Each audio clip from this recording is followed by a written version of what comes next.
5 pengacara Batak paling ditakuti di Indonesia. 1. Hotman Paris Hutapea. Nama Hotman Paris Hutapea tersohor di dunia peradilan. Pria kelahiran Lagu Boti, Kabupaten Toba Samosir, Sumatera Utara ini merupakan pengacara di bidang hukum bisnis internasional. Dia memiliki firma hukum sendiri bernama Hotman Paris Hutapea dan Partners yang berdiri sejak 1999. Hotman Paris Hutapea juga cukup terkenal nyentrik, mulai dari dandanan, aksesoris, kendaraan, hingga kehidupan pribadinya yang serba bergelimpangan kemewahan. Sebab itu, Hotman memiliki banyak julukan, seperti pengacara selebritis Indonesia, Raja Pailit, dan pengacara 30 miliar. 2. Hotma Sitompul. Hotma Sitompul merupakan satu pengacara yang disegani di dunia hukum. Indonesia ini dikenal memiliki bayaran tinggi. Per kasus yang ditangani bisa memiliki tarif mencapai ratusan juta. Hotma Sitompul memiliki firma hukumnya sendiri, Hotma Sitompul dan Associates. Hotma yang disebut bertarif ratusan juta ternyata juga menginisiasi lembaga bantuan hukum, LBH, Mawar Saron yang diperuntukkan bagi masyarakat miskin. Jumlah klien yang pernah dihadapi Hotma cukup banyak, di antaranya ditunjuk sebagai kuasa hukum dari cucu konglomerat Kartini Muljadi, Richard Muljadi. Richard terbelit kasus penggunaan narkoba jenis kokain. Selain itu mendampingi artis kondang Raffi Ahmad dalam kasus penyalahgunaan narkoba, dan kasus pembunuhan gadis kecil Engelin oleh Margariet di Bali. Soal kekayaan tak perlu ditanya lagi, pengacara ini memiliki beberapa aset investasi properti yang tersebar di beberapa mal besar di Jakarta. Tidak hanya itu, kendaraan, aksesoris, dan rumah Hotma juga terbilang mewah. 3. Luhut MP Pangaribuan. Pengacara Luhut Marihot Parulian Pangaribuan dilahirkan di Balige, Sumatera Utara, tanggal 24 Mei tahun 1956.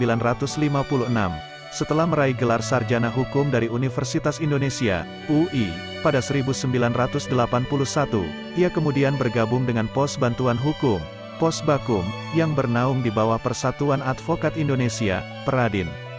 Luhut MP Pangaribuan pernah menjadi kuasa hukum Megawati Soekarnoputri. Saat itu mereka menggugat keabsahan Kongres Partai Demokrasi Indonesia, PDI, versi Surjadi pada tahun 1996. Pada sidang sengketa Pilpres 2019 di MK namanya kembali santer karena beberapa kali mematahkan pernyataan dari gugatan yang dilayangkan kubu Prabowo Sandiaga terhadap pasangan Jokowi Maruf. 4.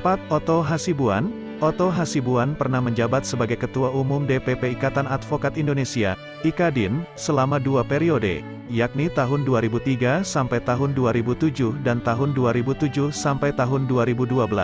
Selain itu, dia juga pernah menjadi Ketua Umum Perhimpunan Advokat Indonesia, PERADI, periode tahun 2005 sampai tahun 2015. Pada Oktober tahun 2014, Otto mendapat gelar Profesor Kehormatan dari Universitas Jayabaya atas jasanya menegakkan hukum dan keadilan selama 32 tahun menjadi advokat. Dia juga pernah menjadi kuasa hukum Jessica Kumala Wongso atas dakwaan pembunuhan Mirna dengan menggunakan kopi beracun sianida. Selanjutnya, pada 2017 dia juga pernah menjadi kuasa hukum ex-ketua DPR Setia Novanto atas dugaan korupsi IKTP. 5. Kamarudin Simanjuntak. Kamarudin kuliah di Fakultas Hukum Universitas Kristen Indonesia pada tahun 2000 dan lulus dengan gelar cum laude pada tahun 2004. Sejak tahun 2007, ia bergabung menjadi anggota Perhimpunan Advokat Indonesia. Ia membuka firma hukum sendiri bernama Victoria Law Firm. Pada tahun 2019, Kamarudin juga mulai meniti karir dalam bidang politik. Pada tahun 2020, ia mendirikan Partai Demokrasi Republik Indonesia Sejahtera. Kamarudin Simanjuntak pernah menangani kasus korupsi IKTP pada 2010.